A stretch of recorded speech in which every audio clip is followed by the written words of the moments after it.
오늘의 말씀은 사도행전 2장 1절에서 21절까지 읽겠습니다. 소리 내어서 읽는 것이 이중 효과가 있습니다.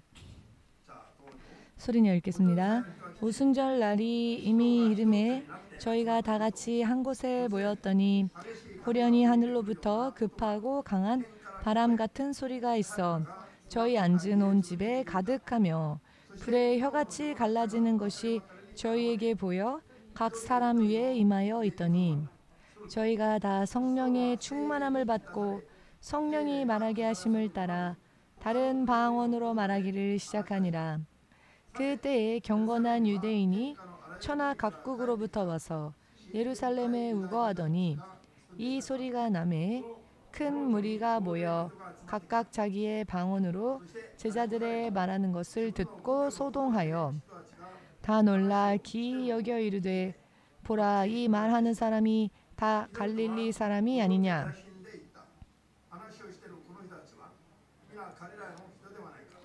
우리가 우리 각 사람의 난 곳 방언으로 듣게 되는 것이 어찌미뇨.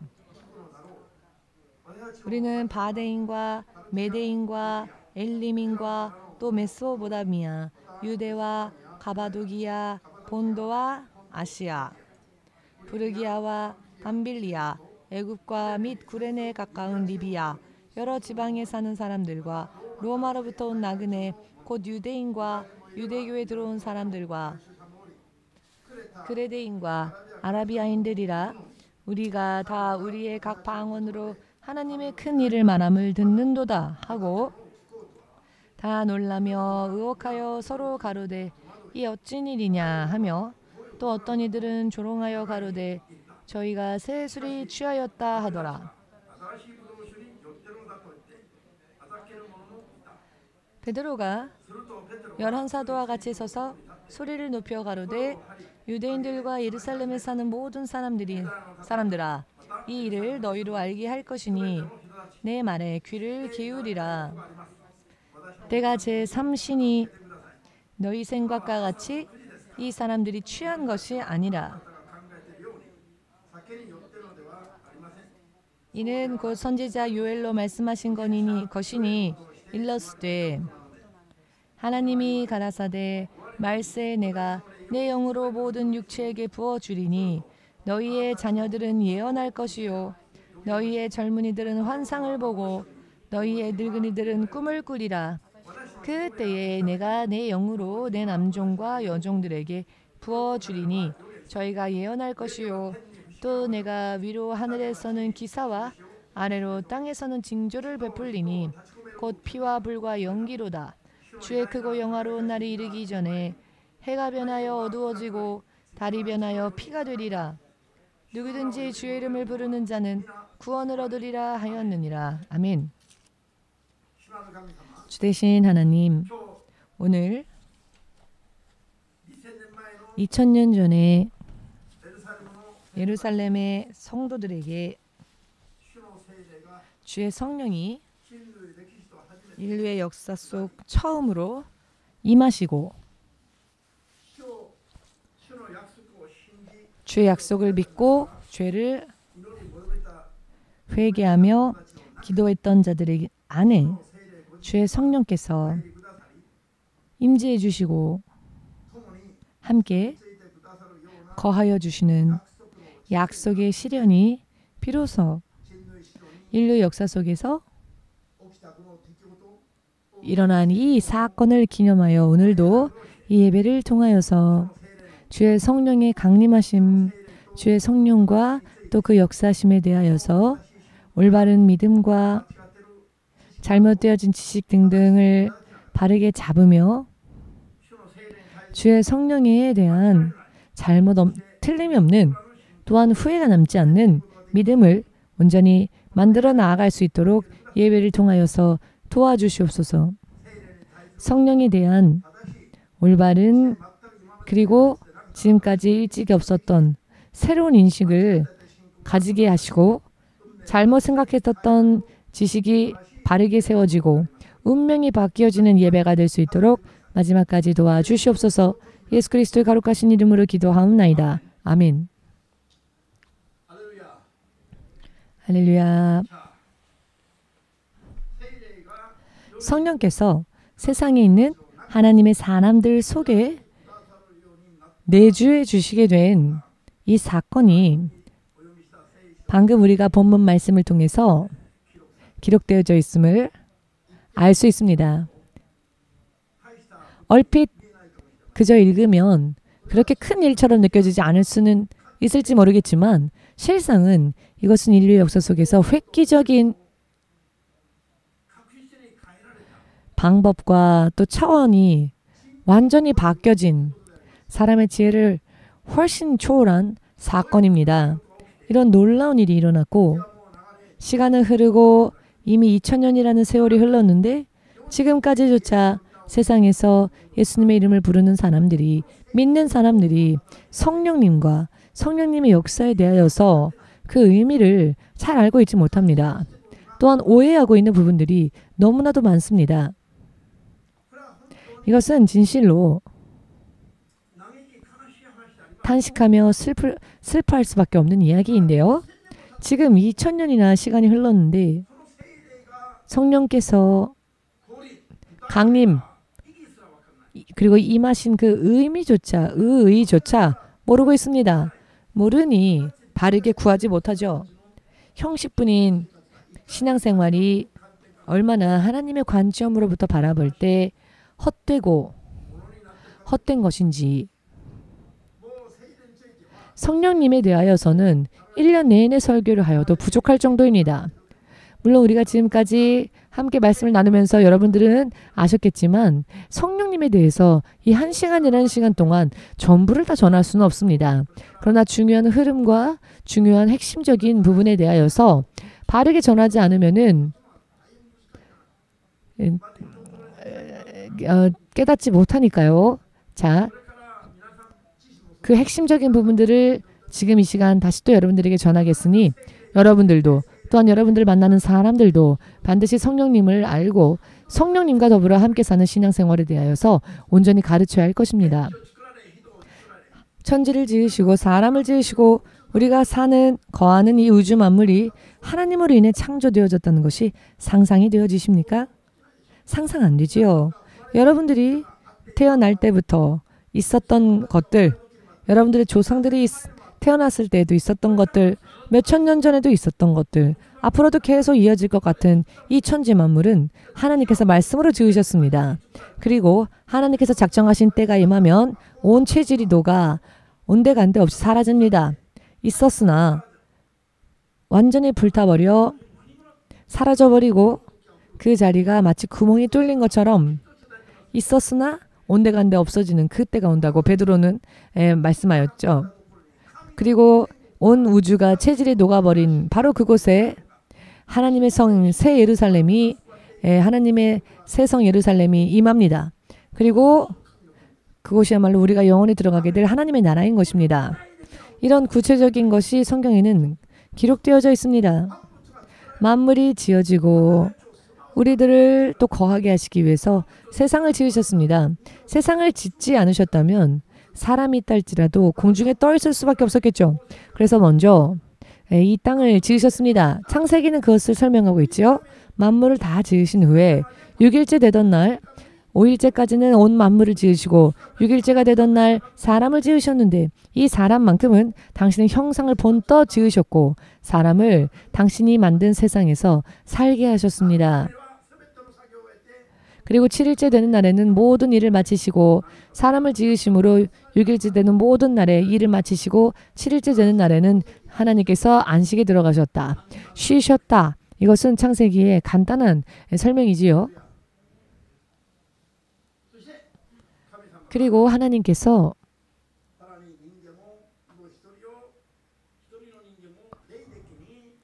한 사람을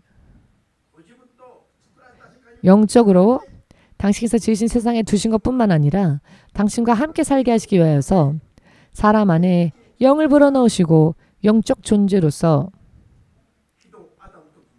사람 아담을 지으셨고 아담을 또 아담을 위하여서 에덴 동산을 지으시고 하나님과 함께 살 수 있도록 에덴 동산을 창설하시고 에덴 동산에 그 아담을 두사 늘 하나님과 함께 할 수 있도록 하셨는데요. 그러나 그러기 위해서는 한 가지 하나님께서 말씀하신 조건이 있었죠. 그 조건은 동산 중앙에 있는 선악과는 따먹지 말라 하신 말씀이었습니다. 이 말씀만 지키면 나머지 모든 것은 하나님께서 다 허락하신다 하셨습니다. 이렇게 하나님은 당신의 통치하심 속에서 사람을 당신의 자녀로서 인도하셨습니다. 그러다 사단의 유혹으로 인해 단 하나만 지키면 모든 것을 얻을 수 있었던 에덴 동산에서 하나님과 함께 살던 삶을 사탄에게 속아 단 하나 지키면 되는 그 하나의 계명조차 지키지 못하여 어기게 되고 그들은 쫓겨나 음부에 거하게 되었습니다. 그렇지만 하나님께서는 사탄보다도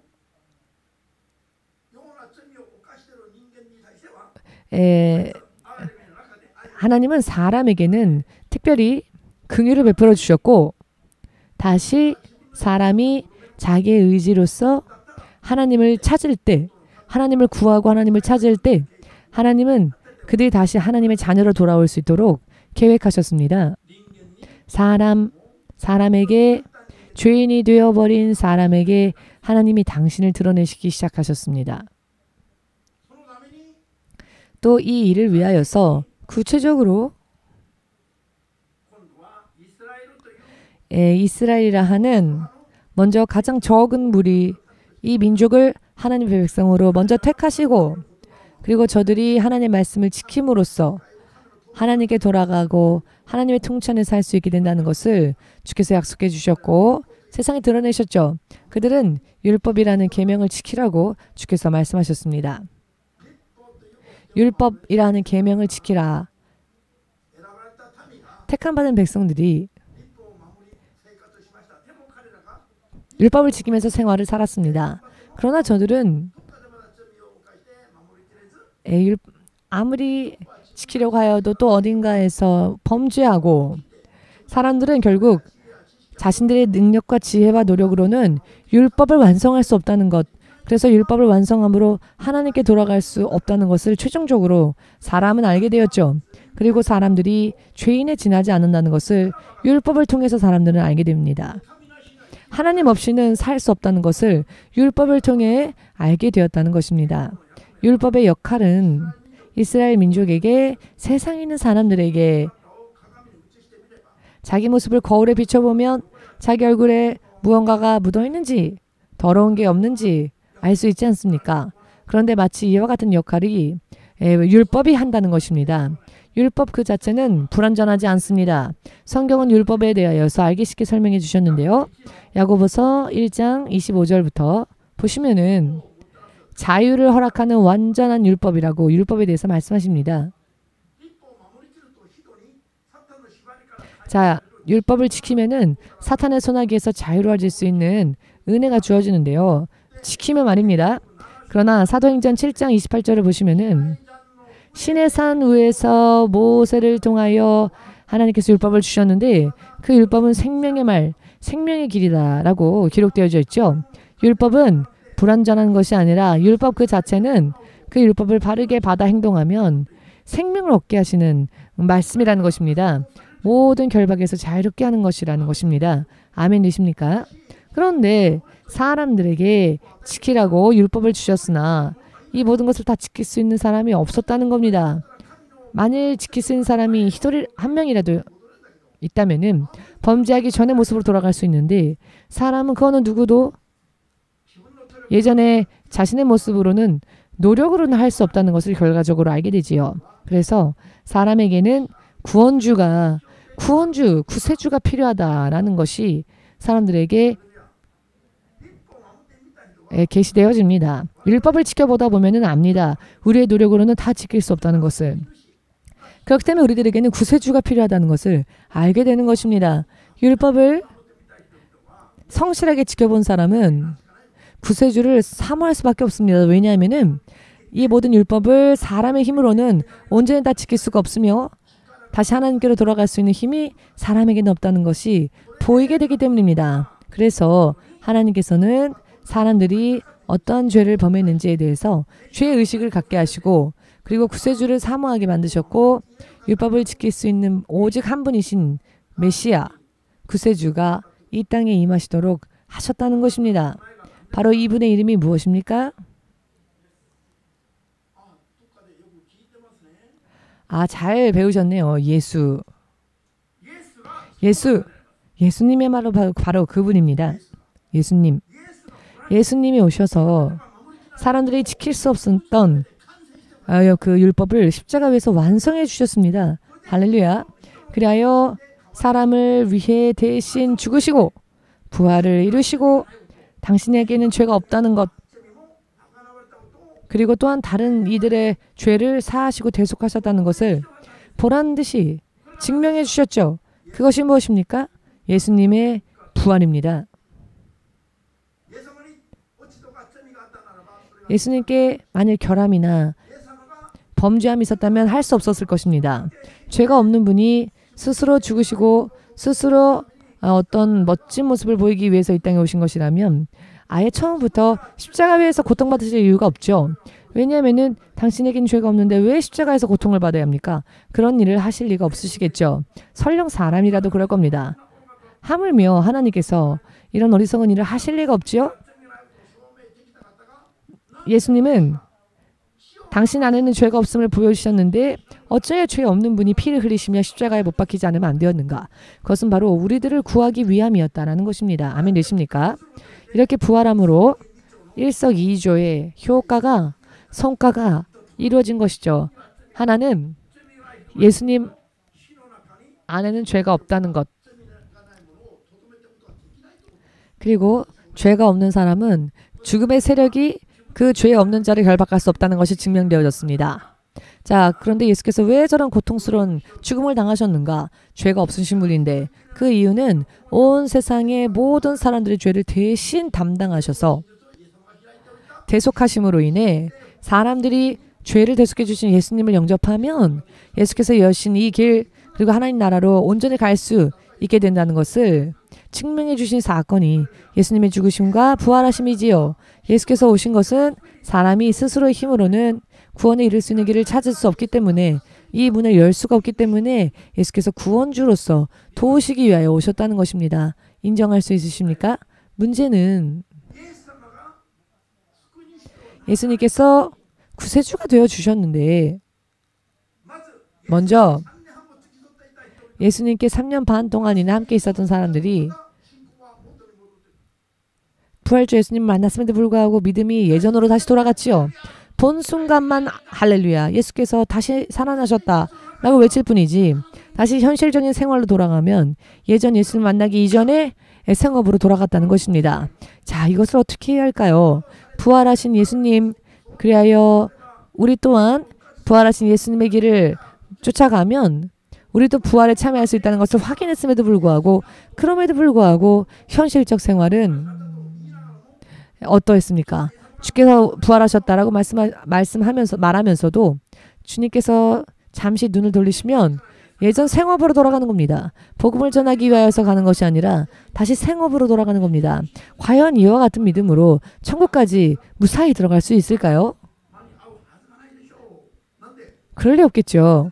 왜냐하면은 믿는 자는 순종하는 자를 말하는데 예수께서 순종하셨다. 예수께서 부활하셨다. 라고 하심에도 불구하고 다시 세상으로 달려가는 것. 이것이 사람의 한계입니다. 예수님께서 구세주가 되셨음에도 불구하고 사람은 여전히 자기의 믿음을 지킬 수 있는 힘이 없다는 것입니다. 그리하여 율법으로는 안 되기 때문에 주 예수께서 오신 것입니다. 하늘로부터 음성이 들리기를 너희는 예수에게 들으라 라는 음성을 듣지요. 제자들이 예수께서 이 모든 것을 다 이루셨는데 예수님을 보았음에도 불구하고 예수님께 들으려고 하지 않습니다.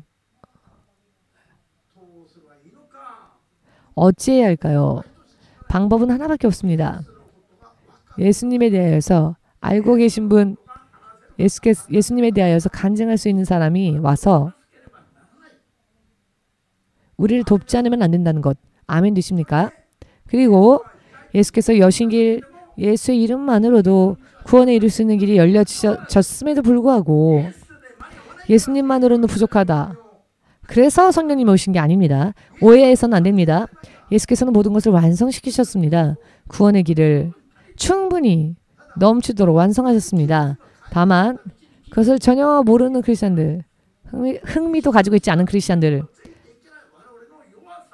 예수님을 순종할 수 없는 우리들의 연약함을 긍휼히 여기셔서 도우시기 위하여서 성령께서 보내심을 받지 않으면 안 되었다는 것, 이 점을 확실하게 깨달으시길. 아멘 되십니까? 주여 주여 이렇게 예수님의 이름을 부르면서도 실제적으로는 예수님께 예수님을 믿는 믿음, 바른 믿음 위에 서지를 못합니다. 예수님을 믿었다라고 한다면 따라가서 권세 있는 삶을 살아야 할 텐데 예수 이름을 부르면서도 쫓아가지는 않습니다. 왜냐하면은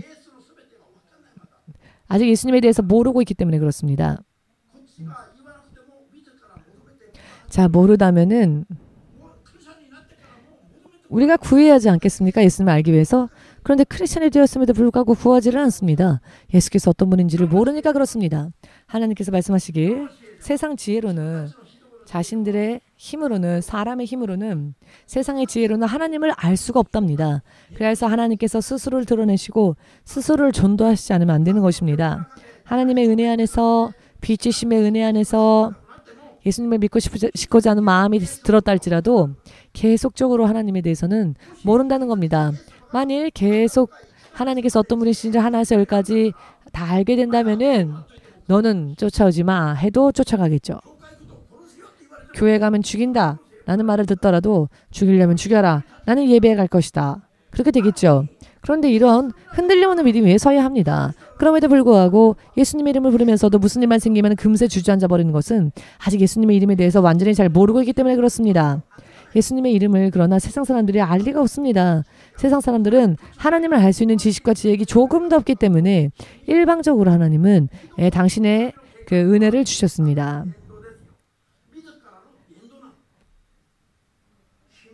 믿으십니까? 예수님께서 여러분 생각을 해보십시오. 누군가가 여러분들이 가장 사랑하는 사람에게 예배 끝나고 나중에 그 여러분이 가장 사랑하는 사람에게 한번 진지하게 물어보십시오. 너무나도 지금 나에게 힘든 일이 생겼는데 이 일을 수습하려면은 방법이 없고 너가 나를 위해서 대신 죽어준다면 나는 살 수 있으니 나를 위해 죽어달라라고 정말로 나를 사랑한다면, 정말로 나를 부모라고 생각한다면, 혹은 나를 남편 혹은 부인이라고 생각한다면, 혹은 나를 자녀라고 생각한다면 나를 위해 대신 죽어줄 수는 없느냐, 이렇게 정중하게 부탁을 하면 어떻게 될까요? 기다렸다는 듯이 알았습니다. 내가 당신을 위해 죽겠습니다. 라고 할 수 있는 사람이 있으면은 저한테 좀 소개 좀 해주십시오. 본 적이 없습니다. 지금까지.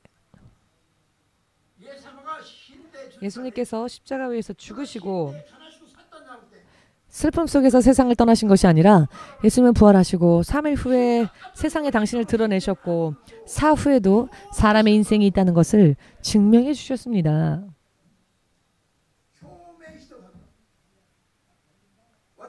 증명해 주셨습니다. 저는 이 빛이 보이지 않습니다. 그러나 여러분들이 만약 거울로 비춰준다면 저도 그 거울을 통해 이 빛을 볼 수 있겠지요? 무슨 이야기인지 이해가 되십니까? 자기 눈에는 보이지 않는다고 해서 이 빛에 아무것도 없는 건 아니지요. 있습니다. 보이지 않을 뿐이죠. 예수님의 역사심은 모든 것이 영원한 생명의 하나님 나라에 갈 때까지 인도하는 신앙입니다. 이것은 실제로 있는 이야기인데요. 다만 우리가 그것을 못 느끼고 있을 뿐입니다. 우리에게 보이지 않을 뿐입니다.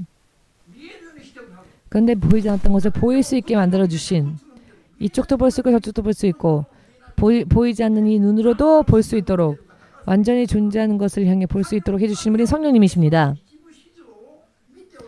예수님의 모든 자초지종을 다 알고 계시며 예수님에 대해서 설명하실 수 있는 유일하신 분도 성령님이십니다. 어느 누구도 우리들을 위하여서 잠시 전만 해도 나를 보고 방긋방긋 웃어주던 사람에게 정말 진심으로 나를 위해 죽어달라고 말한다면 그 미소가 어떻게 될까요? 째려보겠죠. 미안합니다. 예를 든 겁니다. 예수께서 죄 깊은 우리들이 하나님의 눈에는 정말 지옥 속에서 소각하지 않아 만들 정도로 더러운 죄인입니다. 귀엽고 사랑스러워서 우리를 위해 죽으신 게 아닙니다. 말도 안 되는 존재를 위하여서 예수님은 당신의 목숨을 버리시고 죽으셨습니다. 또한 부활하심으로 천국으로 갈 수 있는 길을 열어주셨습니다. 이것은 이 말씀들을 성령 없이 들으니까 이게 가슴속에 전해지지를 않는 겁니다. 성령으로 인해 듣지 않으면 이 사랑을 모릅니다. 그러나 성령의 도우심으로 이 이야기를 듣는다면 아, 이런 사랑이 도대체 어디에 있느냐? 반할 수밖에 없습니다. 어떻게 이런 분이 세상에 어디에 있겠습니까? 오늘 밤 확인을 하려고 하지 않아도 알 수 있습니다.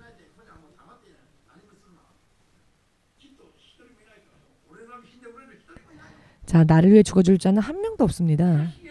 그러나 예수님께서는 우리가 아직 죄인이었을 때, 아직 더럽고 냄새났을 때 우리를 더럽다고 버리지 않으시고 오히려 우리 한 사람 한 사람을 위해서 죽으셨다는 것입니다. 또한 쓸쓸하게 퇴장하신 것이 아니라 죽어도 다시 사는 생명의 길을 열어주셨습니다. 그리고 행하신 일은 성령 받으라 라고 말씀하신 것이죠. 예수께서 죽어 부활하시고 모든 것을 이루셨습니다. 그리고 하늘로 올리우셨습니다. 그 대신에 세상에 있는 사람들에게 생명의 구원을 약속해 주셨습니다. 그 의미를 과연 알고 있습니까? 돼지에게 혹은 개에게 진주를 줘봐라. 오히려 그것을 질밟고 덤진 자를 향해 덤빌 것이다. 주께서 말씀하셨죠. 죽어서 부활하시고 이 모든 아픔은 연기가 아니었습니다. 실제로 신경이 찢어지는 그 아픔과 고통을 삼키시면서 십자가에서 도중에 내리시지도 않고 6시간이라는 시간을 견디셨는데 그 사랑이 전혀 여러분들에게 전달되어지지가 않고 있죠.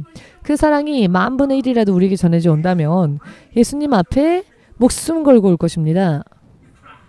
아무리 세상 속에서 찾아보아도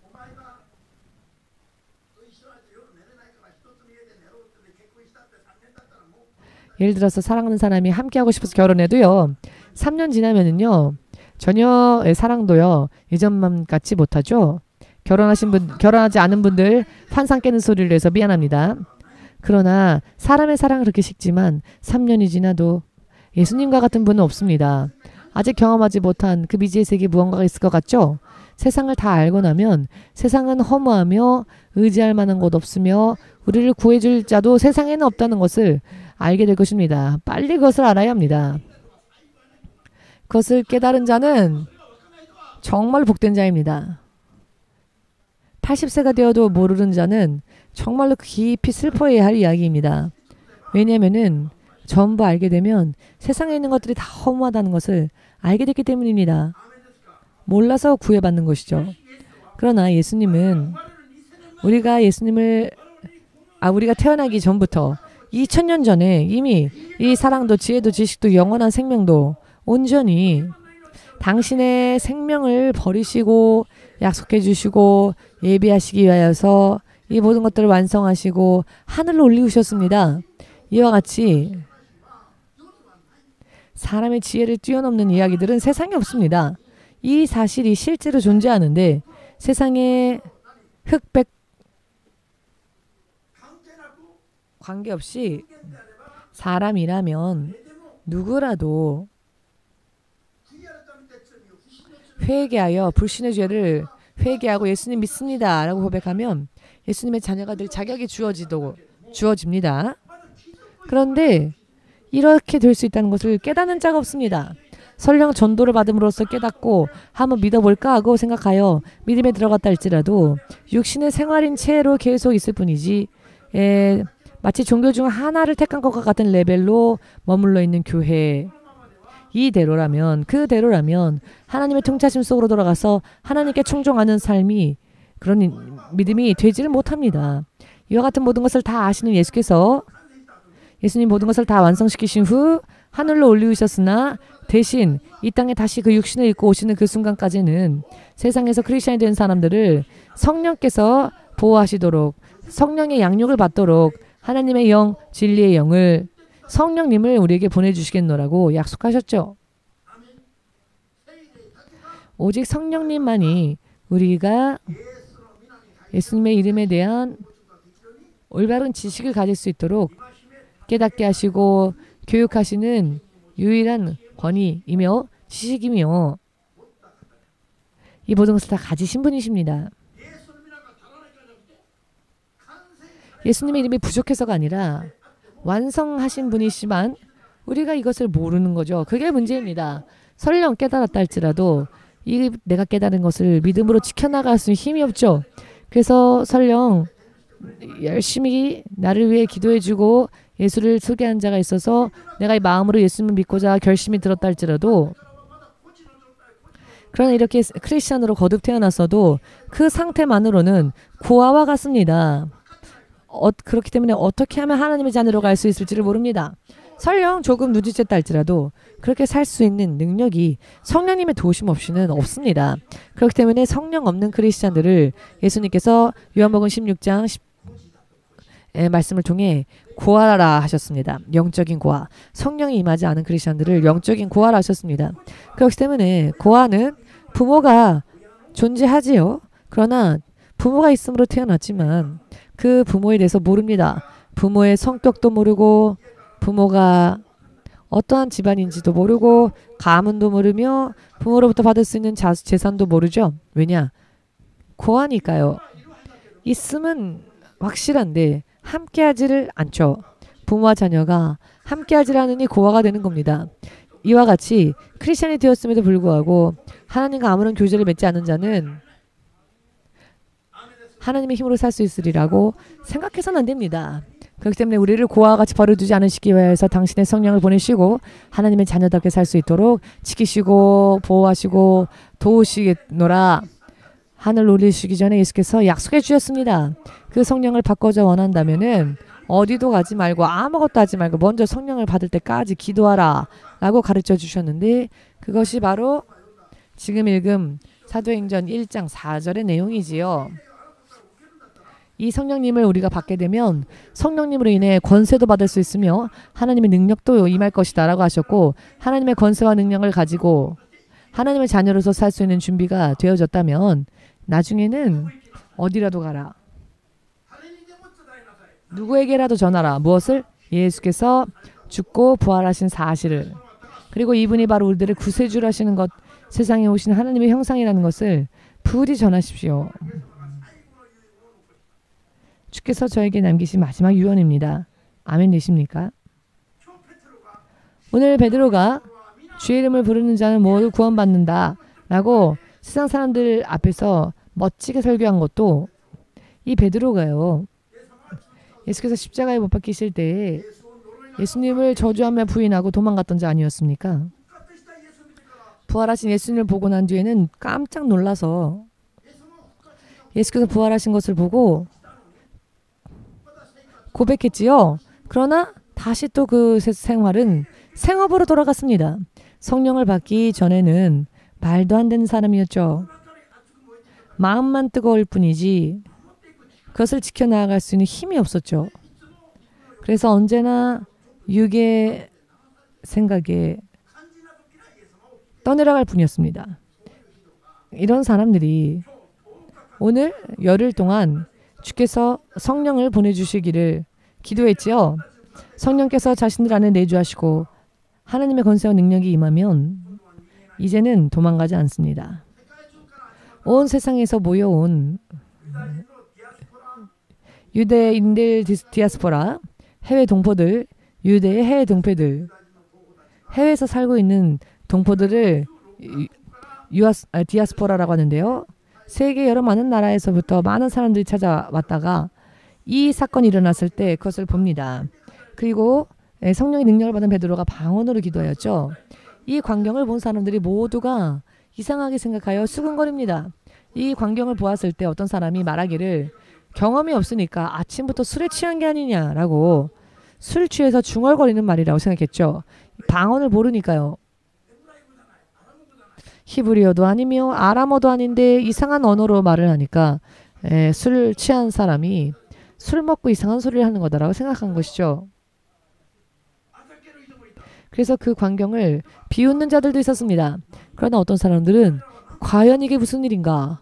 저들이 이상한 말로 말을 하는데 우리들의 귀에는 우리가 제각각 나고 자란 나라의 말로 들리는구나. 저들이 말을 하는데 어찌 16개 국어로 들립니까?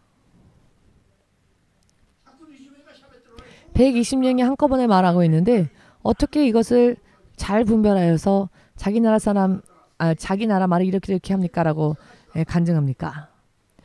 여러분, 성령이 역사하시면 방언을 말할 때에도 방언 통역의 역사가 일어나서 누군가가 방언을 기도하여도 그 방언의 내용이 방언 통역의 은사가 임하면 그 방언이 어떤 내용인지를 알 수 있습니다. 아무튼 이런 상황들이 생겼을 때 베드로는 놀라운 권세로서 설교를 하기 시작하는데 베드로가 성령을 받자 완전히 그가 바뀌었습니다. 예수께서 모든 것을 다 너에게 맡기겠다라고 말할 수 있을 정도로 베드로에게 권세와 능력이 넘쳤습니다. 아멘 되십니까? 성령께서 임하신 것은 예수님의 이름으로 완성되어진 길을 듣기는 들었으나 그 길을 걸으려고도 하지 않는 사람들, 예수 이름을 혹은 부르고 있으면서도 예수께서 무엇을 어떻게 우리에게 행하셨는지 가치를 모르는 사람, 예수의 이름의 가치도 조금도 이해하지 못하는 사람들에게 하나님의 깊은 곳을 통달하시는 성령께서 예수님에 대하여서 전부 알려주시는 겁니다. 정말로 우리가 놀라지 않을 수 없는 그런 역사를 행하시고 우리를 영원히 행복하게 인도하시는 이 사건들을 성령의 도우심이 없이는 세상 사람들이 알 수가 없습니다. 제가 예수님을 영접하고 10개월이 지났을 때에 물론 예수님을 영접하고 난 뒤 기쁨이 있었으나 성경을 읽기만 하면 금세 졸음이 오고 기도를 시작하면은 5분도 안 지났는데 5시간은 지난 것 같고 이런 마음에 시계 보니 나 오늘 지금 되게 기도 많이 한 것 같아 하고 눈 떠보고 시간 보면 5분밖에 안 지나고 정말 이런 육신의 덩어리였던 제가 주의 종으로 부름받아 본격적으로 기도 생활을 시작하고 오직 성령만을 구하였더니 성경을 읽으면 하나님의 말씀을 읽으면 눈물이 강물처럼 흘러내리고 눈물이 여기 떨어져서 양탄자에 떨어져서 젖을 정도로 그래서 타월을 가지고 와서 이것을 훔칠 정도였습니다. 저는 남자는 울면 안 된다라고 생각하던 사람이었습니다. 부모가 돌아가시지 않는 한 남자는 울면 안 된다라는 생각을 했었는데요. 부모님이 돌아가신 것도 아닌데 성경의 말씀을 읽으면 밤새도록 눈물이 났습니다. 성령으로 충만함을 받았더니 정말로 말 그대로 눈에서 비늘이 벗겨지는 것과 같이 성경의 의미가 온전히 느껴지는 겁니다. 어찌하여 크리스찬들이 저렇게 열심히 기도하고 노력을 해도 금식하고 하는가 이해가 안 되는 부분들이 없어졌습니다. 사라졌습니다. 뭐든지 하면 할수록 나에게 유익하다는 것이 보이게 되고 길이 보이고 진리를 알게 되고 영원한 생명이 얼마나 멋진 것인지를 알게 되고 예수님과 얼굴을 마주대고 마주보고 예수님과 함께 살면서 인생이 이 세상은요 정말 이 세상에는 더 이상 미련이 없습니다. 아무리 멋진 것으로 가지고 온다 할지라도 저를 1초도 유혹할 수 없습니다. 대통령에 당선됐다? 그래 참 열심히 하십시오. 우리들의 기도 속에서 모든 것들이 움직이기 때문에 대통령의 자리에 올리시는 분도 내리시는 분도 하나님이시고 우리의 기도로 인해 하나님께서 행하십니다. 저들의 부귀 영광이 보이지 않습니까? 우리들은 상상을 초월하는 것이 기다립니다. 성령이 역사하지 않으실 때는 아무것도 몰랐습니다. 그러나 성령으로 인해 깨달음을 얻기 시작하니 진실로 눈알이 이 눈알이요 정말로 놀래서 튀어나올 정도로 마스크를 입에 두는 게 아니라 눈에 대야 합니다. 너무 놀라서 눈알이 튀어나갈 수 있으니까.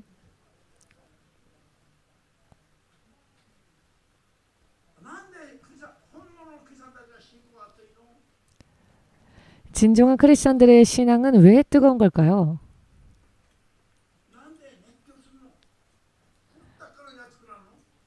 왜 마치 미친 사람처럼 그렇게 하나님을 구합니까?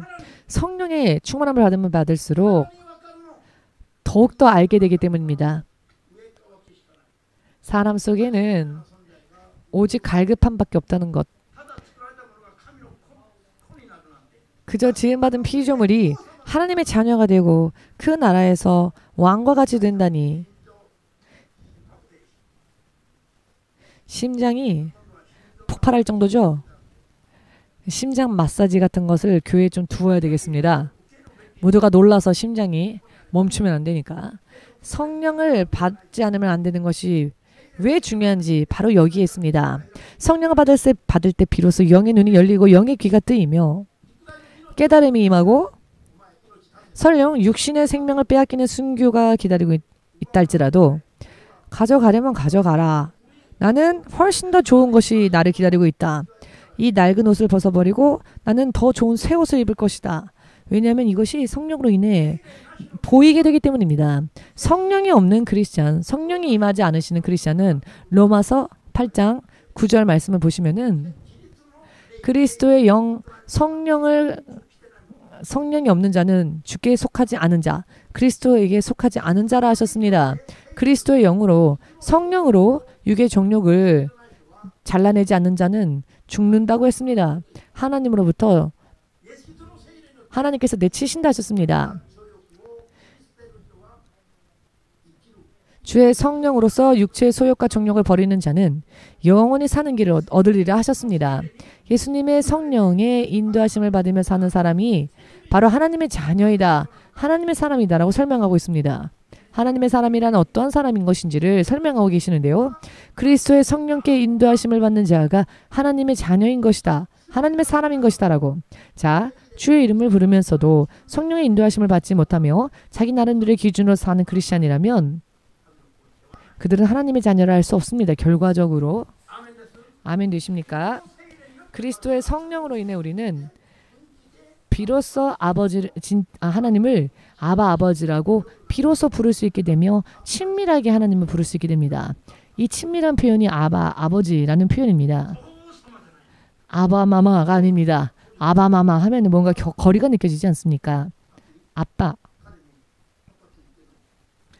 자, 우리 아키 자매님은 아버지를 무엇라고 부릅니까? 아빠라고 부릅니까? 아주 친밀하군요. 혹시 아빠 부를 때 아바마마라 불러라 라고 한다면 상당한 거리감이 느껴지지 않습니까? 그러나 아빠 이렇게 부르는 관계라면은 정말 친구와 같은 그런 관계로 느껴지지 않습니까? 얼마나 사이가 좋은지 늘 붙어서 얘기를 합니다. 아빠와 딸이 이렇게 친밀한 겁니다. 자, 아바 아버지라고 하는 뜻은 바로 이런 뜻입니다. 아바라고 하는 뜻은 하나님을 그렇게 친밀하게 아버지라 부르는 말입니다. 여러 많은 이야기를 나눌 수 있으며 그리스도의 성령으로 인해 비로소 하나님을 친밀하게 진실로 친밀한 관계 속에서 하나님을 아바 아버지라 부를 수 있습니다. 성령으로 인해 그 레벨까지 미치지 못한 사람들은 그렇게 못하죠. 하나님 따로 나 따로 예수 이름을 부르기는 하지만 언제나 하나님 따로 나 따로 언제나 영혼의 갈급함이 있고 나는 왜 교회 와도 갈급할까? 그냥 교회 다니지 말까? 목사님 설교는 길지. 그냥 그만둘까? 한번 쉬었더니 이렇게 재밌구나. 예배 안 가는 게 이렇게 재밌구나. 텔레비도 재밌고 성령으로 하나님의 나라를 유업으로 받는 자녀로 성장할 수 있는 길은 성령을 받는 길입니다. 하나님의 성령을 받지 못한 크리스찬들은 결과적으로 육으로 마치는 인생이 되어버립니다. 갈라디아서 3장 3절의 말씀이지요. 물과 성령으로 거듭나지 아니하는 자는 하나님 나라에 들어갈 수 없다 하셨습니다. 설령 예수를 믿고 세례를 받았다 할지라도 성령의 도움을 힘입어 죄를 떠나 거듭난 신앙의 사람이 거듭난 자가 되지 못하면 거듭나지 아니하면 하나님의 나라를 볼 수 없다 하셨습니다. 한 발 더 나아가서 권세와 표적을 행하며 정말 대단한 하나님의 종이다, 하나님의 사람이다 라는 말을 듣던 자들도 만일 죄가 청산되어지지 못한 채 남아있는 죄가, 회개하지 못한 죄가 남아있다면 문전박대를 당한다는 겁니다. 예수께서 친히 말씀하지 않으셨습니까? 하나님은 그런 자들을 불법을 행한 자다라고 말씀하셨는데요. 하나님 나라에 들어갈 수 없는 불법이란 무엇입니까? 크리스찬이며 하나님을 따라가는 자인데 어찌 불법을 행하셨다 하였을까요? 불법이란 죄입니다. 크리스찬은요, 예수를 인정했다고 해서 다 크리스찬이라고 할 수 없습니다. 실제로 그리스도를 쫓아 나를 버리고 그리스도의 사람답게 실제로의 삶을 사는 자가 크리스찬입니다. 그러나 이렇게 하고 싶어도 사람의 힘으로는요, 할 수가 없습니다. 할 수 없는 그 부분을 성령께서 도와주시는 것입니다. 아멘 되십니까? 자, 오늘날 세상에 크리스찬들이 정말 많이 크게 대단히 착각하고 있는 부분, 확인하려고 하면 얼마든지 확인할 수 있는 알기 쉬운 이야기인데 어떤 오해를 하냐면 나는 예수를 믿었을 때 이미 성령도 받았다라고 오해를 합니다. 그러나 이것은 말도 안 되는 오해, 착각입니다. 예수님께서 제자들과 500여 명의 제자들이 예수님을 주라 불렀지요. 그러나 아직 성령을 받지 못했습니다. 성령 받은 자들은 예수께서 하늘로 올리시고 예수님이 분부하신 대로 어디도 가지 않고 모여서 열흘 동안 기도했을 때 비로소 성령께서 그 사람들에게 임하셨죠. 믿으십니까?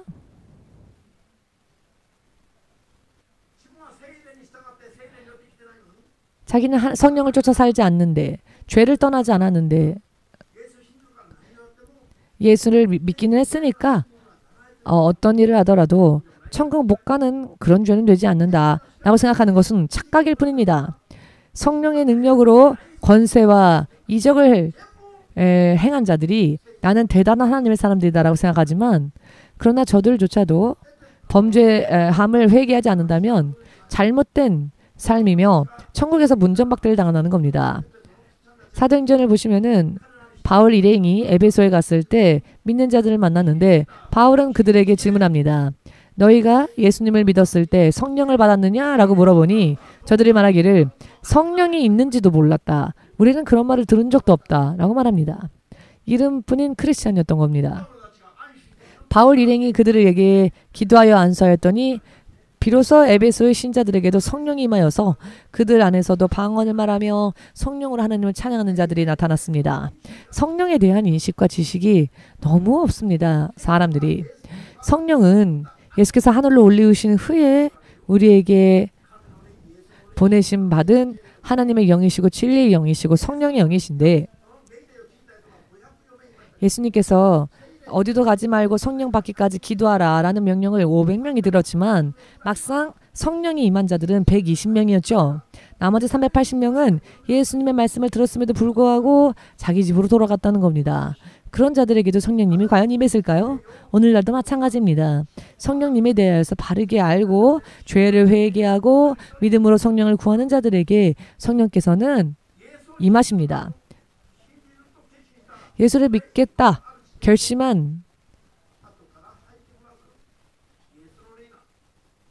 결심하고 난 뒤에 후에 성령님께서 임하시는 겁니다. 여러분, 성령을 모르는, 성령을 구하지 않는, 성령으로 살지 않는 그와 같은 사람들이 얼마나 이 세상에서 그 어떤 것과도 비교할 수 없을 정도의 큰 손실을 입고 사는지를 알아야 합니다. 신 목사님은 누군가로부터 더 기도하세요라는 권면을 들은 적이 없습니다. 더 금식하세요라는 말을 사람에게 들은 적이 없습니다. 왜냐하면 성령 받고 성령으로 살게 되었더니 그것은 누군가가 하라고 해서 하는 게 아니라 내가 자기 자신을 사랑하고 희망이 있는 자라면 스스로 자기를 위해서 노력하지 않겠습니까? 목이 마른 사람이 물을 마시죠. 배 고픈 사람이 먹습니다.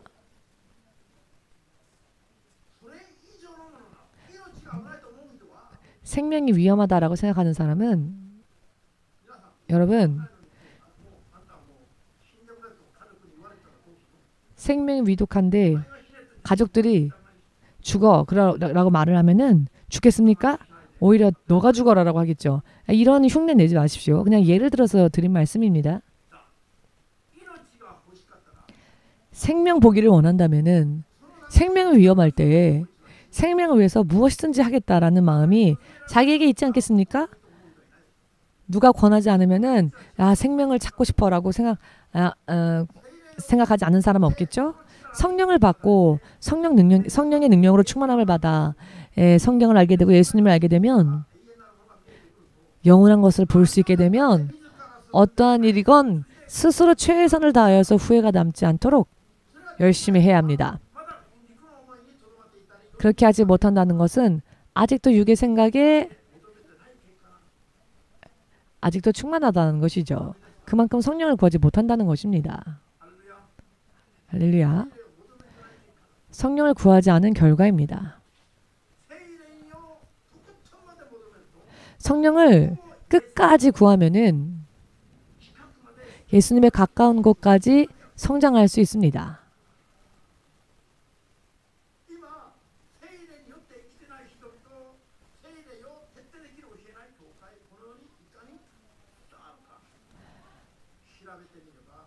지금 예수님을 믿노라 하면서도 성령을 구하지 않는 사람들, 그런 교회들이 얼마나 많은지를 알아야 합니다. 성령을 구했다 할지라도 어떤 사람들은 권세와 표적이 드러나면 그것으로 족하다라고 생각하는 사람들이 거의 대부분입니다. 그러나 여러분, 기적은 우리와 함께하는 표적일 뿐이지 우리가 구해야 하는 목표는 아닙니다. 우리들의 진정한 목표는 죄에서 벗어나 거듭나서 어떤 일이 있다 할지라도 천국 가는 믿음입니다. 성령 받고 바르게 눈이 띄어진 사람들은 이것이야말로 가장 우선적이 될 것입니다. 여기까지 눈이 열리지 않은 자, 깨달음이 없는 자는 기적을 보는 것만으로 끝납니다. 그러나 기적은요, 마치 아이를 잉태하는 것과 같은 수준입니다. 출산을 생각하지 않는 자와 똑같습니다. 만일 아기가 임신되어질 때 임신되어졌다면 다 태어난다라고 생각하는 사람들은 이상한 어리석은 사람 아닙니까? 아이가 임신되었다고 해서 다 태어나는 것은 아니죠. 도중에 사산되어지는 아이들도 있다는 겁니다. 여러분, 왜 이렇게 반응이 없으십니까? 그렇게 졸리십니까? 성령님에 대한 이야기가 여러분들에게는 졸립니까? 여러분 내면에 성령의 능력이 충만하지 않으니 그렇습니다. 성령이 충만하지 않으니 졸린 겁니다. 육신의 귀로 성령에 대해서 들으면 반갑게 들리지 않을 겁니다. 사실은 성령에 대해서 이야기를 할 때는 24시간 이야기해도 질리지 않습니다. 제가 성령의 능력으로 저의 후배한테 12시간 동안 예수님에 대해서 말한 적이 있습니다. 밤 9시에서 아침 9시까지. 호텔에서 차를 마시면서 1초도 안 자고, 그런데 그렇게 성령님에 대해서 이야기를 해도 질리지가 않습니다. 질리지가. 그때 알았습니다.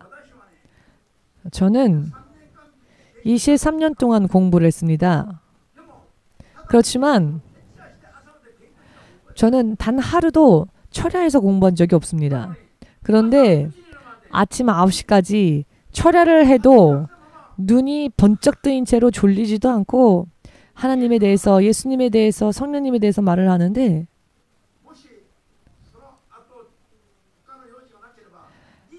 만일 다음에 용부가 없었더라면 어쩌면은 24시간을 이야기했었을 수도 있습니다.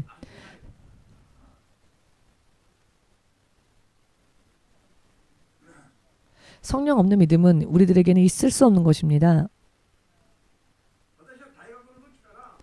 저는 대학교 때부터 한 달의 절반은 항상 술 마시고 다녔습니다. 공부는 가끔 했습니다. 가끔 차례만 봅니다. 차례. 목차 있지 않습니까? 차례와 목차를 보면 대체적으로 이 책이 무슨 말을 하려고 하는지가 이해가 됐습니다. 조금 신경 쓰이는 부분이 있으면 그 부분만은 읽어봤지만 이게 제가 학창 시절 때 공부하던 제 스타일이었습니다. 그런데 성령을 받고 난 뒤에는 선을 그어가면서 메모 쓰면서 너덜너덜해질 때까지 읽었습니다. 매일매일 40페이지씩 읽었습니다. 성령을 처음 받고 난 뒤에. 그랬더니 내면으로부터의 눈물이 솟구쳐 오는 겁니다. 가만히 잠잠히 있을 수가 없어서 예를 들어 길을 지나가던 중이 있으면 그 중을 내가 지금 헤어지면 이 사람한테 예수님의 이야기를 전하는 사람이 없을 수도 있어 싶어서 계속 예수님을 전했더니 이 중이 나중에는 화를 내고 돌아갔습니다. 2번 다시 오지 않겠다고. 그래서 저는 그 뒷모습을 보며 그래도 예수님 믿으십시오 라고 말했습니다. 지옥도 보았고 천국도 보았기 때문입니다. 그러니 권하지 않을 수가 없습니다. 보았기 때문에 간증하지 않을 수가 없고 증거하지 않을 수가 없습니다. 성령을 받으면 간증할 수 있을 정도로 체험할 수 있기 때문입니다. 마지막으로 말씀드리겠습니다. 이미 신앙의 경력이 길다 할지라도 혹은 지금부터 신앙생활 열심히 해볼까? 라고 생각한다 할지라도 이야기는 똑같습니다. 성령의 능력을 구하면 구한 만큼 자기가 영원을 향한 인생에 있어서 바르게 세워지게 된다는 사실. 지금의 여러분들의 인생은 이 육신과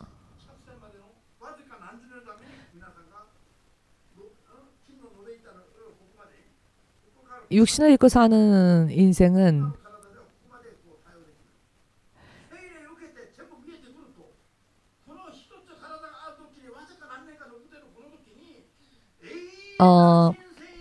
육신을 입고 사는 동안에는 육신의 한계에 멈추게 되겠지만 영혼을 알게 되면은 육신에 열마되지 않은 때를 통해 점점 더 이 하나님의 나라를 말하고 싶어지게 됩니다. 전하고 싶어지게 됩니다.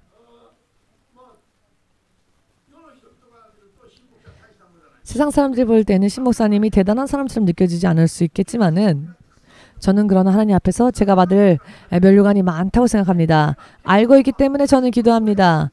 하나님, 제가 천국의 가장 구석진 곳에 들어간다 할지라도 그것만으로도 충분히 감사하니 제가 영어를 사용한 이유는 그냥 감사하다고 하면은 여러분들이 별 반응을 안 보이니까 제가 영어까지 사용해 가면서 여러분들이 조금이라도 반응을 좀 하게끔 말한 겁니다. 목사님이 영어로 땡큐 베리 마치 할 때는 굉장히 감사할 때입니다. 뭘 그렇게 놀라십니까?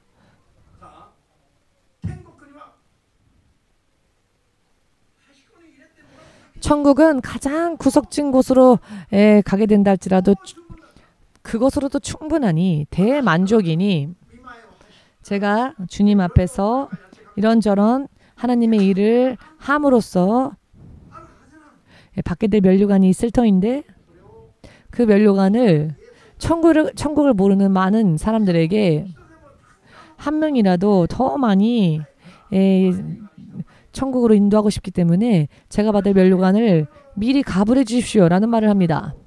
저는 육신에서 살 때는 가불이라는 단어 자체가 제 인생에 없었습니다. 그러나 예수님을 믿게 되고 목사가 되고 난 다음에는 하나님께 가불을 많이 부탁드립니다. 하나님, 가불해 주십시오. 제가 받을 상급을 가불해 주십시오. 천국에서는 벌거벗은 몸이 되어도 상관없으니 제가 받게 될 상급을 미리 가불해 주셔서 하나님을 알지 못하는 많은 사람들을 구원으로 인도하는 데 사용할 수 있게 해주십시오. 이 세상에서 그 받을 면류관을 사용할 수 있게 해주십시오. 라고 말합니다. 정말 거짓말 없이 이런 기도를 많이 하나님께 드렸습니다. 왜냐하면은 지옥은 불 속에서 사는 나라입니다. 불 속에서 사는 나라입니다. 물 한 방울의 자비조차 기대할 수 없는 곳입니다. 그래서 생각해 보건대 크리스찬들도 많이 가고 불신자들은 말할 것도 없고 성령님을 알지 못하는 이 크리스찬들을 성령으로 살 수 있게끔 가르치지 않으면 안 되고 맹목적으로 사는 사람들, 눈이 있어도 보지 못하며 예수 이름을 부르면서도 지옥을 향해 가는 크리스찬들, 성령이 아니라 성령으로서 깨닫는 것이 아니라 학자들의 연구와 지혜, 지식만을 의지하는 말도 안 되는 하나님 중심이 아닌 인간 중심적인 믿음에 머물러 있는 레벨로 있음에도 불구하고 아무런 믿음의 문제점을 느끼지 못하는 자들, 성령 받게 되면 정말로 자기의 성령 받기 전에 자신의 과거가 얼마나 구원과 관계없이 산 나날들인지를 볼 수 있게 될 것입니다. 눈물이 강물처럼 자연히 흘러나올 것입니다.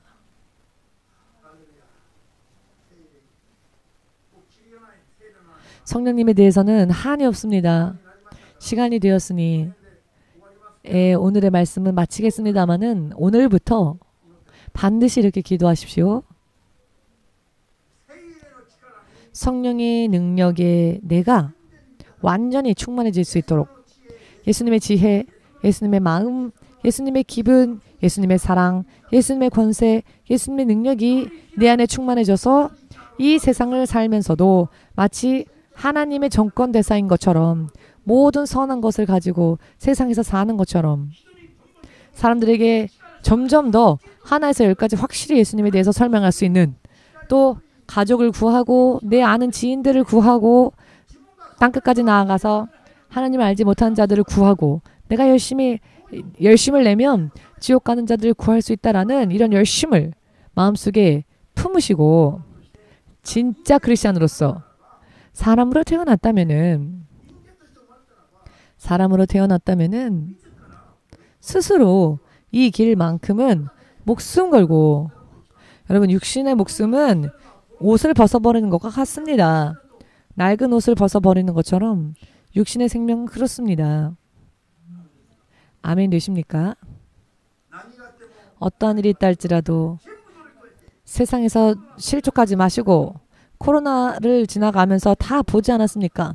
성령으로 사는 교회는 어떠한지 더욱더 전진하고 사람들이 쓰러질 때 우리는 오히려 더 강건함을 입고 진정한 하나님의 능력을 성령으로 인해 체험하게 되면 이 모든 것들은 모두가 구하는 자마다 알 수 있으며 간증할 수 있는 일입니다. 성령님에 대하여서 많이 수요일날 성경 공부를 통해 공부했지요. 2019년 2월 마지막 주일 수요 예배 때부터 계속 성령님에 대하여서 영적인 것을 전했습니다. 성령에 대해서 알지 못하는 분들은 지난 수요 성경 공부들을 다시 공부하시면서 성령님에 대해서 더 많이 아시는 데 힘쓰시기 바랍니다. 예수여 3창으로 기도하겠습니다.